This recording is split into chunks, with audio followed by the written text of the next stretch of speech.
established that fact, yeah. అని భయ్య ఇంత వైలెన్స్ సినిమాలో చాగంటి గారిని ఎందుకు లాగాలనిపించింది?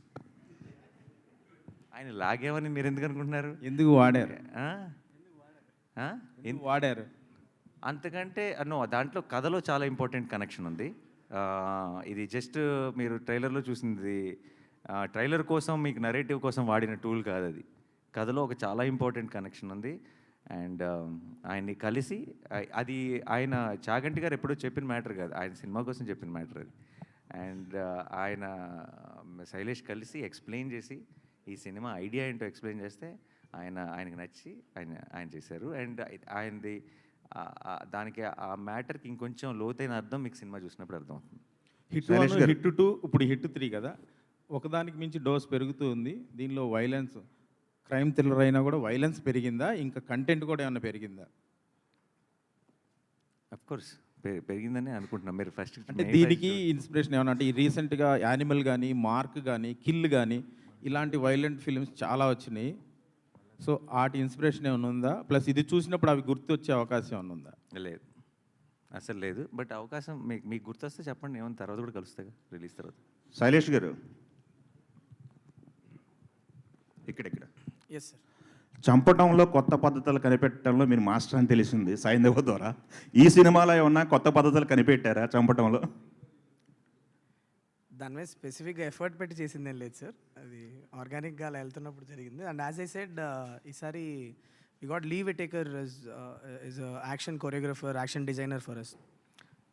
ఆయన రకరకాలుగా కొన్ని థియేటర్కిల్ మూమెంట్స్ క్రియేట్ చేయడంలో మాకు చాలా ఇన్పుట్స్ ఇచ్చారు. So it's different approach. చూడండి, స్క్రీన్లో చూసినప్పుడు తెలుస్తుంది. ఓకే, ఇంతకుముందు యాక్షన్ సినిమాలకి ఎన్ని బాటిల్ బ్లడ్ వాడారని అడగాలనిపించేది, ఇప్పుడు ఎన్ని ట్యాంకర్లు వాడారు మీరు సినిమాకి? మా ప్రొడక్షన్ డిజైనర్ ఇక్కడే ఉన్నారు.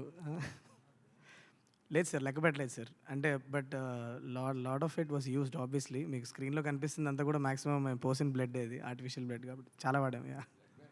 నానిగారు హాస్టల్ లాంటి సినిమా తాలూకా రిఫరెన్స్ ఏమైనా ఉందా ఇందులో?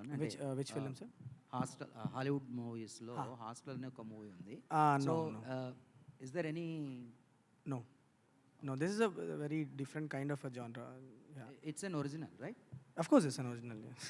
నానిగారు మీరు ట్రైలర్లో ఒక డైలాగ్ నానిగారు అంటే ఈ ట్రైలర్ చూస్తున్నప్పుడు ఎక్కడ ఒక మూడ్ బ్రేక్ అవ్వలేదు. అంటే హిట్లో అర్జున్ సర్కార్ మూడ్ ఏదైతే ఉంటుందో ఎక్కడ 1 సెకండ్ కూడా మూడ్ బ్రేక్ అవ్వకుండా ఉంది. మాకు అది చాలా కొత్తగా అనిపించింది ట్రైలర్. జనరల్గా ఏంటంటే చాలా రకాల షార్ట్స్లో పడుతుంటాయి, నవ్వేది, కొంచెం లవ్ ఫీల్ ఏదో ఒక, కానీ ఒక మూడ్ని సస్టైన్ చేస్తూ దాన్ని పీక్స్కి తీసుకెళ్ళారు ట్రైలర్కి వచ్చేసరికల్లా. ఈ క్యారెక్టర్ జర్నీ ఒక నానిలో కొత్త పర్సెప్షన్ ఏం ఓపెన్ చేసిందంటే ఏం చెప్తారు యాజ్ అన్ ఆర్టిస్ట్గా?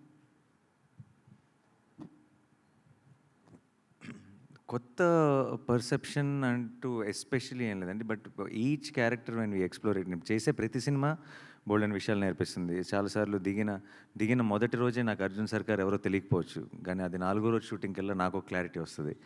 అలా ఐ థింక్ మేము యాక్చువల్లీ మీరు చూసిన వైలెంట్ పార్ట్ అంతా మేము తీసింది లాస్ట్ స్కెడ్యూల్ ఈ సినిమాకి.